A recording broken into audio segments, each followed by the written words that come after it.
Hello everyone, this is Arto back with another NFL video. In this video, I'll be giving my predictions and rankings of the AFC East for the 2020 NFL season. So let's get into it. In fourth place, I have the New York Jets. The New York Jets had one of, if not the best drafts in this past class, this past 2020 NFL draft. They had a nice free agency, I think, but I still think they'll finish last. Now I think their team has improved a lot. They won 4 games last year. They had a first-year head coach last year who was a defensive coach, obviously, in Robert Saleh, even though I think their defense ranked 32nd in the league, so hopefully they're going to improve that.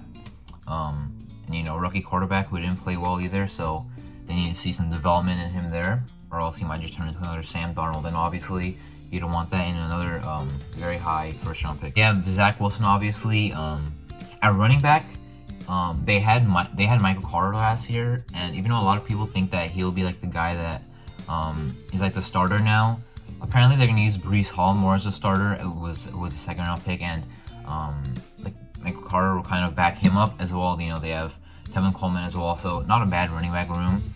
I think Breece Hall probably was the best running back in the class though, so getting him in the second, pairing him with Michael Carter, who's also young, will be good. For their run game, at receiver, Elijah Moore is a solid option from last year's class. Corey Davis is a guy they picked up last year in free agency. He was playing well, but then got hurt. So, they look forward to having him again in the X role. And then Garrett Wilson is probably going to be like the Z receiver, all-around playmaker. I had him as the second best receiver in this year's draft class. So I think that receiver room is looking good. I like Braxton Berrios' back on the depth chart as well. That's a solid fourth option, maybe like a backup to Elijah Moore in the receiver Y role. So I do like that. At tight end, they picked up CJ Uzomah, who was good on the Bengals. Tyler Conklin, who broke out last year on the Vikings. So I think those are 2 very good options at tight ends. I think that's a very improved core, as well as drafted rookie Jeremy Ruckert. So offensively, I think their weapons are looking good for Zach Wilson. And offensive line-wise, they picked up Laken Tomlinson to play left guard. They still have George Fant, except now he's playing on the left side, and now Becton's playing on the right side. They lost Morgan Moses. I think Mekhi Becton is going to rebound really well. He was pretty good in his rookie year. Last year struggled to maintain his weight. He was over 400 pounds at one point, but he's back in action, ready to be good again. I think he will. And then interior line, Connor McGovern will play center. Elijah Vera Tucker will play right guard. He's pretty underrated. So I think that O-line is looking pretty nice. I think their offense as a whole is also good. Kind of depends on Zach Wilson and how he develops, and also depends on, what their newer, younger guys can do, because, Breece Hall hasn't played yet. Garrett Wilson hasn't played yet. They haven't had Laken Tomlinson play for them yet, so they're relying on a lot of these guys. Elijah Moore, second year. Michael Carter, second year. Zach Wilson, obviously, second year. Elijah Vera Tucker, second year. So I like the young pieces they have, and hopefully they can turn into a good offense next year. Defensively, Carl Lawson they have, who was injured last year, but they signed him to a big deal. They have Sheldon Rankins that they signed last year. Quentin Williams, John Franklin Myers, who had a breakout year. They signed Solomon Thomas. They drafted Jermaine Johnson, so I think this is a good D-line.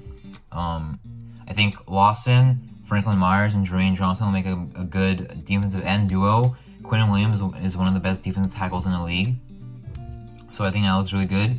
Hamza Nasiruddin, yeah, he was a Florida State safety, so I guess he's going to play linebacker now. CJ Mosley is good in the middle. He finally played for the Jets last year. He was hurt in 2019 and opted out in 2020, but finally played for them this year, and he was solid in the middle. Quincy Williams there as well. Their top 3 corners look really good. They drafted Ahmad Gardner, who is the best corner in the class in my opinion. They picked up DJ Reed, who was really good last year with Seattle. And they have Bryce Hall, who was surprisingly good for the Jets as well last year, one of their only good secondary pieces last year, because Marcus Wayne got hurt. So they brought back LaMarcus Joyner as well, possibly started safety, and signed Jordan Whitehead. They still have Ashton Davis. The secondary does not look bad at all. I think their corners will be really good. They have 3 very good corners, as I mentioned. Last year they really had 1, and their safeties are solid as well. Jordan Whitehead was one of those big signings, and they have Greg Zuerlein, who I didn't know they had until just now, so that's interesting. So I think the Jets have good potential on offense. I like what they did on defense. Their front four kind of was already good last year. They added to it by getting Jermaine Johnson, by giving John Myers an extension. Quentin Williams has a year left on his deal unless they accept the fifth-year option. I'm not sure. And I like that they made sure to shore up the secondary as well with good signings in Whitehead and DJ Reed, as well as the draft pick in Gardner. So I think the Jets will win more games this year. They'll win around 5 or 6, but unfortunately, I think they will still be fourth in the division. However, they're trending up in the right direction. Third, I have the New England Patriots. They lost Josh McDaniels. They lost their wide receiver coach. They lost their O-line coach. A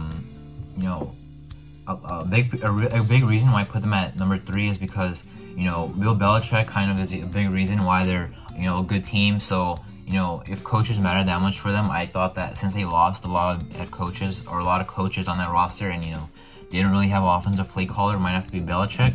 I thought that them losing head coaches might impact them negatively, just like how having a very good head coach impacts them positively. So I do have the Patriots at 3rd place, but even though I think their roster is not as talented as the Dolphins, I think they still will be in playoff contention.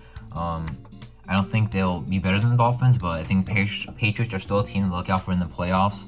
If they do make it, they still have Bill Belichick as well. Second-year quarterback in Mac Jones. Their running back room is still solid. Damian Harris, Ramondre Stevenson, new rookie Pierre Strong Jr. James White is re-signed, so that running back room will still be the same. Running back by committee. Damian Harris was really solid last year. Had 15 touchdowns as well. They traded for Devontae Parker. They still have Nelson Aguilar. They still have Jacoby Myers. They still have Kendrick Bourne, who was good last year. Tyquan Thornton was a second-round pick. I think kind of a reach, but he's still a good speedster for them. N'Keal Harry is kind of a bust already, but we'll see what he can do in his last year. Hunter Henry, Jonnu Smith, good tight end duo. Hunter Henry was really good last year. Jonnu Smith was not that used last year. They just paid both of them so much money, but only really one of them can make all those plays at tight end for them, and it ended up being Hunter Henry. So, Jonnu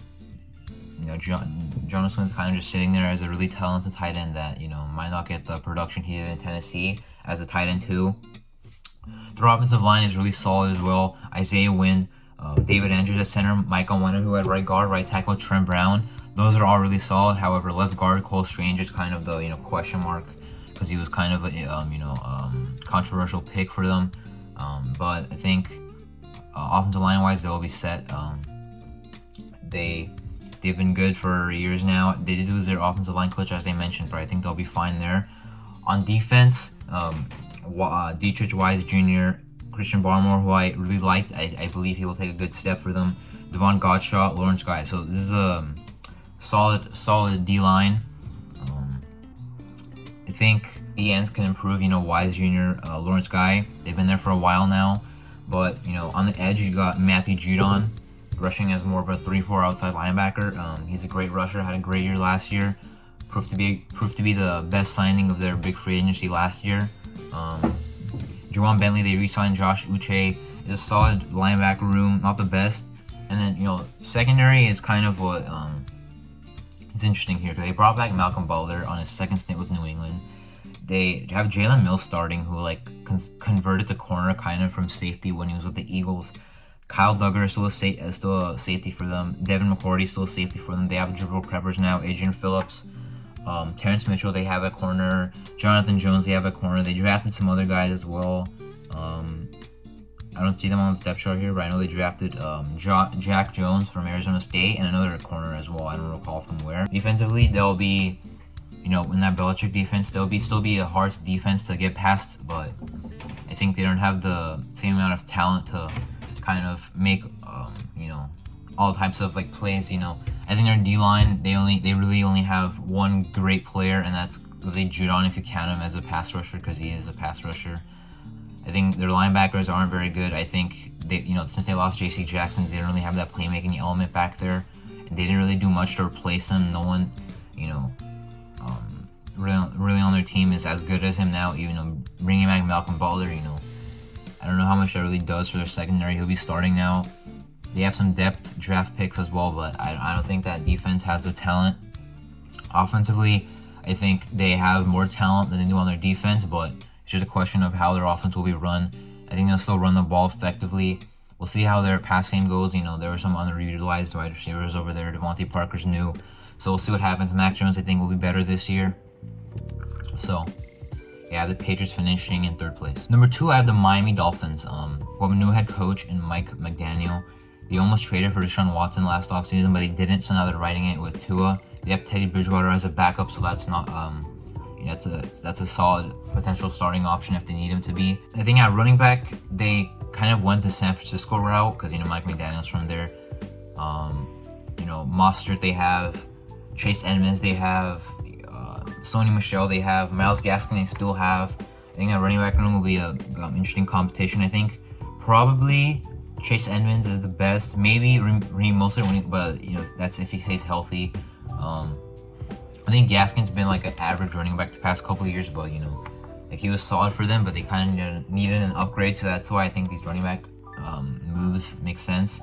Obviously Tyreek Hill and Jalen Waddle are a great duo. I kind of wish they used Jalen Waddle more as the actual deep threat, more than a kind of just underneath receiving target, because at Alabama, he was such a field stretcher and so dynamic in that way, but I feel like in his first year with the Dolphins, they just forced him the ball underneath, and he had like 100 receptions, but I think still under 1,000 yards. So I think that's like less than 10 yards a reception. I hope they use him the way I think they're planning on using Tyreek Hill, because I think that's gonna make their offense the most unstoppable. They're kind of forming their own like that can kind of form their own kind of unstoppable passing game if they have Tyreek Hill and Jalen Waddle, who are already good deep threats. And then they have Mike Gesicki underneath. They picked up Cedric Wilson Jr. That's right on a good deal. Preston Williams, they still have Lynn Bowden Jr. They have a good tight end room. Deron Smythe, Adam Sheen, Hunter Long. On the line, they have Al Gingold, by the way, who's a great fullback. I'll miss him on the Raiders, but Teron Armstead, a great signing. They took out Austin Jackson from the starting rotation. He kind of didn't develop the way they wanted him to, but then, guards are Robert Jones, Robert Hunt. I think those are solid options. Solomon Kinley there as kind of like the maybe sling guard. Connor Williams, a new center for them. And right tackle Liam Eichenberg. I believe that he'll develop well for them. So that would make improved offensive line. On the defensive line, I think that, they have some big guys in the middle. Obviously, Raekwon Davis, Christian Wilkins. Those guys aren't the greatest, but they are guys that can clog up the middle and run defense. While the guys on the edge, like maybe Van Ginkel and Zach Sealer, who I didn't know until just now, maybe make some plays on the edge. Alan Roberts, Jerome Baker as the inside backer, and Emmanuel Ogba, who can also rush the passer, who had a great year last year. They gave him an extension. They have Melvin Ingram now. That's right. Channing Tindall, new linebacker pickup in the 3rd round from Georgia. But the main thing I kind of think about this team is kind of their secondary. Xavier Howard, Byron Jones. Byron Jones, the past couple of years, to be honest, he hasn't, been, I think, what they paid him to be. I think he's been burnt way too much in plays I've seen of the Dolphins. Brandon Jones is a solid safety. Javon Holland is a very good safety. Eric Rowe, Trill Williams, Nick Needham, who was solid. Jalen Phillips, I forgot to mention him, he's like a rush outside backer. Yeah, Jalen Phillips is solid. But back to the secondary, I feel like the past couple of years, they've had just stacked secondaries, good starters, good depth, and they haven't performed in the passing defense department as you thought they would. Last year, they had Justin Coleman. I thought he would be pretty solid for them. He wasn't really that good. He's now off the team. Byron Jones, as I mentioned, hasn't been as good as at least I think he's been, or at least paid to been. Xavier Howard is obviously solid, but eventually I think the talent. I think with Miami, I'm putting them at number 2 over the Patriots, but I'm still kind of up in the air about it because the Dolphins have kind of underperformed their expectations the last couple of years. So, and it wasn't because of Brian Flores. He was a good head coach. So, are they going to actually live up to their expectations of the roster? 'Cause I think they have a better roster than New England, but I trust New England more coaching wise. So even though I'm having the Dolphins higher than them, the Dolphins have to prove it this year for sure, or else I won't trust them again because they've underperformed their expectations way too much. They have everything they need. I think Mike McDaniel will be a solid offensive. I think he already is a solid offensive play caller, but I think he'll be a solid head coach in the league. He's in a good situation, I think, already. This is not a rebuild. This is a team that can win right now. So if all their talent performs the way they should be number 2 in this division. Number 1, I have the Buffalo Bills. Still have a very good head coach in Sean McDermott. Still have their defensive coordinator in Leslie Frazier, who even though had a bad showing in that AFC divisional game, still led the defense to the number 1 ranked defense in the league. Great passing defense, great rushing defense. They lost Brian Dable on offense, but I don't think that'll be a problem for them. So I have Josh Allen. After the first 2 years, he was below average, but broke out in 2020. Was even better this year. MVP candidate kind of in both years. Not really to win it, but kind of in the back, maybe like the third option to win it. So he's definitely been solid. He can definitely win MVP this year. The Bills can definitely win the Super Bowl this year. They can definitely win the division. I think that's gonna happen. I think they can definitely win the AFC as a whole. I think they have some teams to they haven't really I don't really trust them against the Chiefs. I hope the Bills don't turn into a team like the Packers where they're great in the regular season, but I just cannot pick them in the playoffs to win the Super Bowl because I don't trust them in the playoffs. I hope the Bills don't become that team, but if they lose again in the playoffs to the Chiefs or early in the playoffs, then they might have to become that team for me, at least in my mind. Running back room, Devin Singletary is solid. James Cook, good receiving back. Zach Moss, kind of like Singletary, except more like a power back. Stephon Diggs, they have obviously good player. They gave him a new deal. Gabriel Davis is moving into the wide receiver 2 spot for them, so they're gonna need him to step up to the plate here and get some good production. Jamison Crowder, they brought in a new deal. Isaiah McKenzie. They have Tavon Austin. That's crazy. Isaiah McKenzie, I think I already mentioned. I meant to say Khalil Shakir from Boise State. The receivers, I think, depends on what happens with their second and third options because, Stephon Diggs is already great, a top 5 receiver. But if Gabriel Davis and Jamison Crowder don't step up to make that a good room, then their passing offense, I think, will be hindered just a little bit. I think Josh Allen will also make it work anyway, but I'm just saying the passing offense won't be as good maybe as it has been. Dawson Knox is a solid tight end. They have O.J. Howard now, who's been kind of stuck on, Tampa Bay. Now, if he was still on Tampa Bay, he wouldn't really be stuck because Gronk retired, but Reggie Gillen is a solid tight end. They brought in Roger Saffold at left guard. They don't have right tackle Darrell Williams. They cut him. They brought in David Quessenberry to be a backup tackle. Spencer Brown, right tackle. Deion Dawkins, left tackle, I think is a solid duo. Spencer Brown, I'm not sure if he was starting last year, but I think this year he can definitely be a starter, play solid for them. Mitch Morse is a solid safety. Ryan Bates, I don't know who that is really at right guard. I think their offensive line will be fine. On the defensive line, Gregory Rousseau was a player last year who really fell down the draft boards, really fell down the projections. He's supposed to go a lot earlier, but he went in the late first round. Even that was surprising. I thought he would drop the round 2.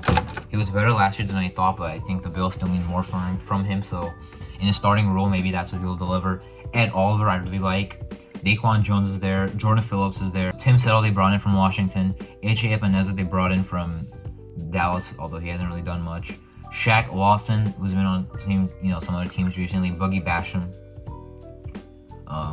Make up, I think, a nice rotation on the D-line. That was a very good run defense last year. I think they'll do the same this year. Their linebackers are very good. Matt Milano, Tremaine Edmonds, Von Miller, obviously the biggest signing on that team. Von Miller will still put in good production for them, even at his older age. Defensive back-wise, Tre'Davious White obviously is great. Kyer Elam is kind of like the thing that might, decide a lot about their defense because, last year not having a very solid corner 2 kind of hurt them. Kyer Elam, first-round pick, if he pans out, that's going to be a huge add for them. If he doesn't, then you'll see teams pick at that corner 2 more often, like they did last year.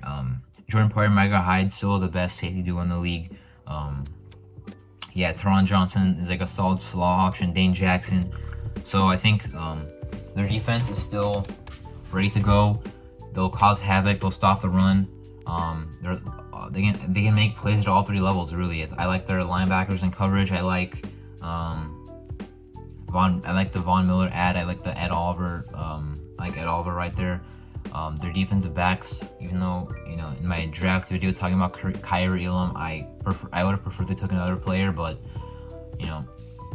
I think they still have three very, very solid players. Not solid, very good, great players in the secondary. And the offense is still going to be explosive. Josh Allen, running ability, you can use that. He's a great athlete, great passer, the strongest arm in the league, most likely maybe up there with Mahomes. But yeah, I think the Bills will be the best team in this division. They have a good chance to win the AFC.